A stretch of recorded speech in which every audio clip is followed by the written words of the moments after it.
I want to introduce Lauren Yoshiko, contributing editor at Broccoli Magazine. She also is writing Broccoli's new industry newsletter and also co-hosts their podcast. Hi, Lauren. Hi, thank you for having me. Thank you for joining. I wanted to just dive right in, and I think most of the people watching this have a pretty decent understanding and background of the context of social equity, social justice reform, but I'd love to hear sort of, you really are someone who's super knowledgeable. If you could give us some historical context of cannabis and inequity in the United States, that would be great, I think, as a kickoff point.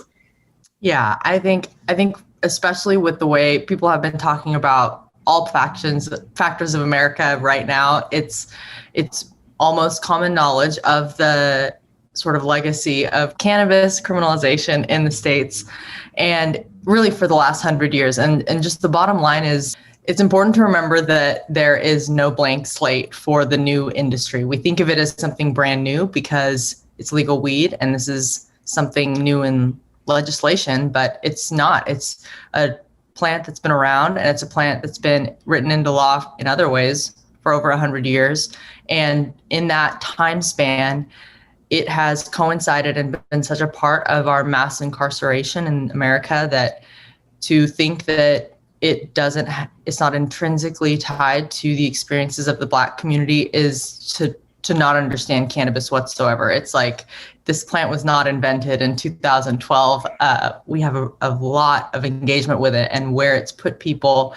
There are still people leaving jail right now that have an ankle bracelet around their ankle, and they are going to have to find a new job with this criminal record, have the same burdens of people who are completing a sentence for something that is still illegal. And when they're leaving jail, they're going past lines that are wrapped around the blocks for legal weed stores.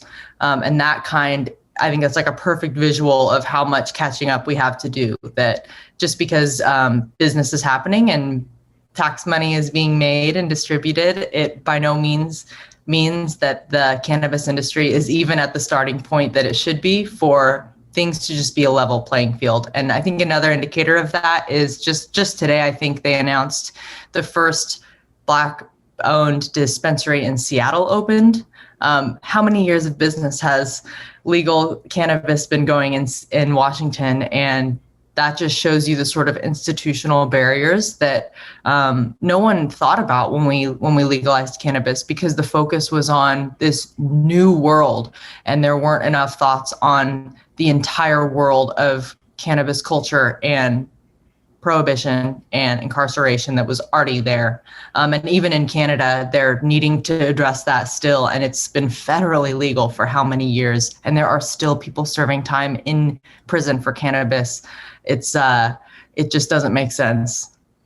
Yeah, no, it's every time, even knowing a lot about it, as somebody who has a brand in the legalized space, as somebody who's a person of color and is personally deeply invested in seeing the dial move forward on these conversations, still hearing people like you talk about it, and just, the sort of the many history lessons we all should be listening to and know, there's so much, it seems so unsurmountable. And what I really am interested in this conversation is to talk about, why should folks in the legal market, care about it, which hopefully they already do, but also more than that, why is engaging in social equity actually good for business from your perspective? And that's the thing that I think is really interesting to talk about. I think 2020 has been a year of business cancellations and motivating folks from fear. And, my view is that fear is a very temporary motivator. I think that,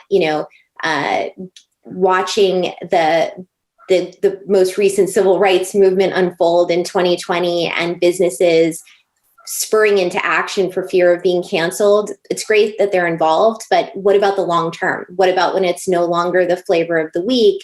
So love to hear your perspective on why social equity and being involved, being engaged as a business owner is actually good for business. I think there's so many facets to this. And one of the things that, again, ties it back to why history matters is when you look at the value adds that do exist, because it's so new. It is still the way we talk about selling weed, the vocabulary, we're still building that.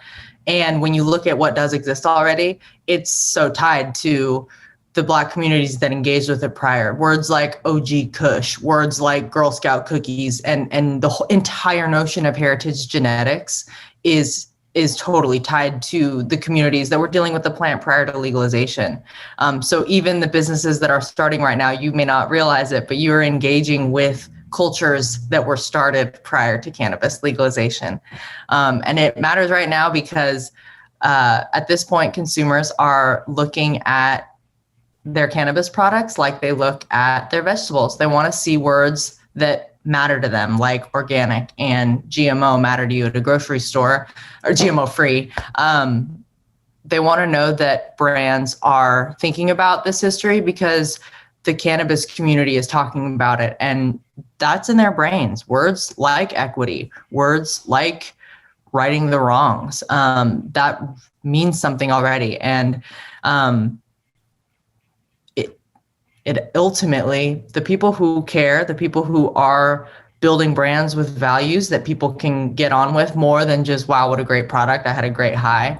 Those are the people that are buying more product. Those are the brands that are doing better on paper, period. And we see that with literally, I listened to a sustainability conference, and there was a great speech from a woman who worked with the Good Food Movement. And she was like, do you guys understand how much money is to be made by the brands that will care? Because no one's doing it yet.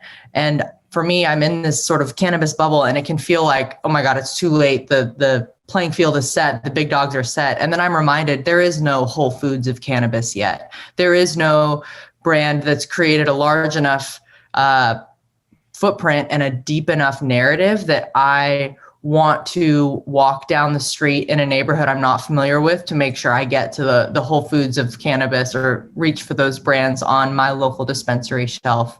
It's happening, locally, and there's so much potential to be made because all of the trends of all of these successful businesses, that whether it's startup or legacy ones that have been doing well for decades, the evolutions they're doing that make them stay resonant, it's the values. It's Everlane made its splash with deep transparency and showing the supply chain that mattered. And it's basically Gap, but they had a brand that communicated it differently. And look at it totally shifted this direct to consumer culture in a way. And same with many, like you look at Gold, it's all about the woman behind the brand. It's all about the stories of Black creators, Black community members who are doing things that you haven't seen Black faces do before. Those ones are doing very well. I don't know anyone else who's selling turmeric off the shelves like that.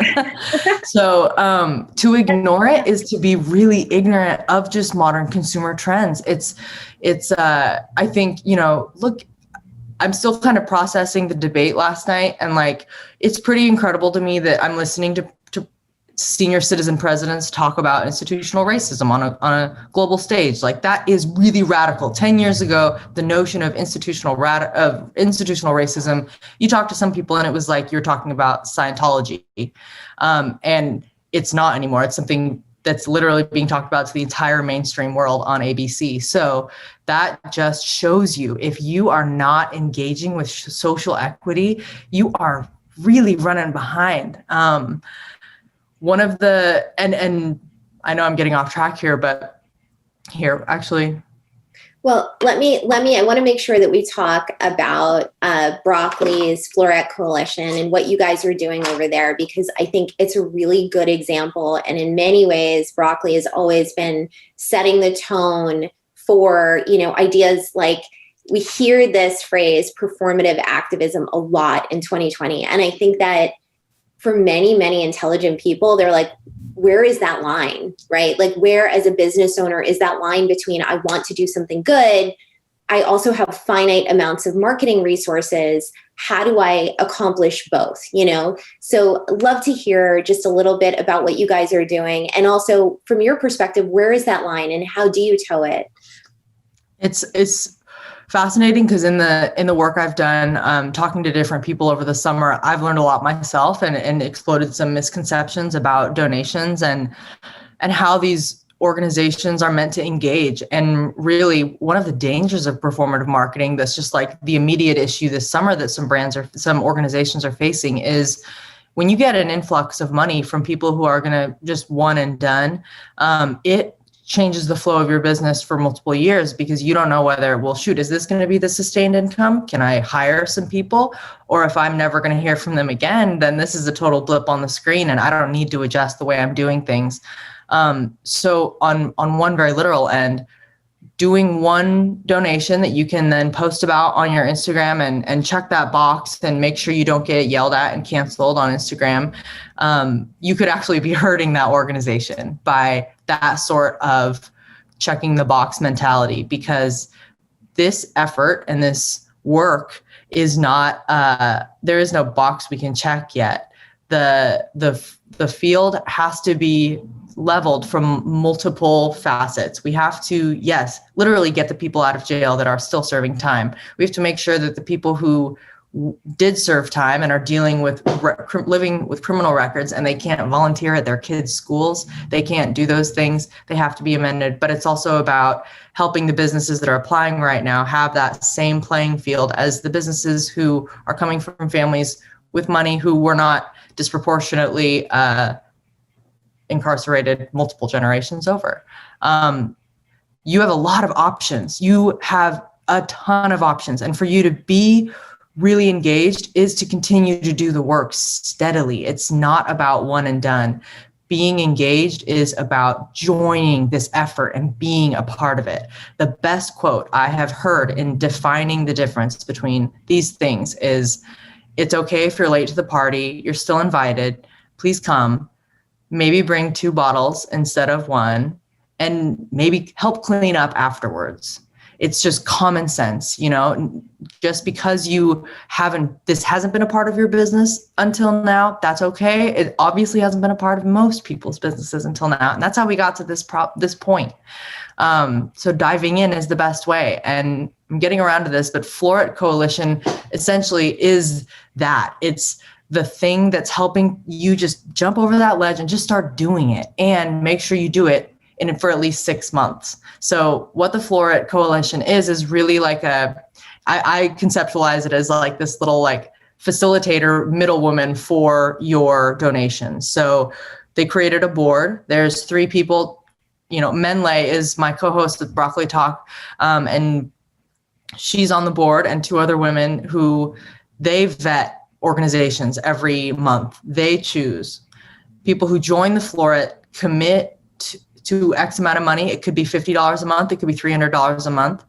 And they trust that the board will pick an organization that is going to be great for them. And they are going for ones that are making monthly donations to organizations who support Black, Indigenous, and Latinx communities, because those communities bear the deepest scars of the war on drugs. And notably, they choose ones that are direct organizations because that's just the way they want to do things. And you can choose to support more long-term change through lobbying efforts or more direct actions. It totally depends on how your business wants to engage. And there's room and need for all of that. And you can't do it all. This is why coalitions have been something special, I think, because instead of one small brand being like, okay, at least we donated $300 this year, they get to look at this amount of the coalition, and all together they donated 10 grand. They're donating nearly 10 grand a month right now through all of the different donors. And let me double check. We've got over 100 brands that are mostly small businesses. And individually, they would never be able to do that monthly and sustain it. But this is going to be at least 10 grand facilitated donations for the next 4 months, at least. And it will be something that continues and grows.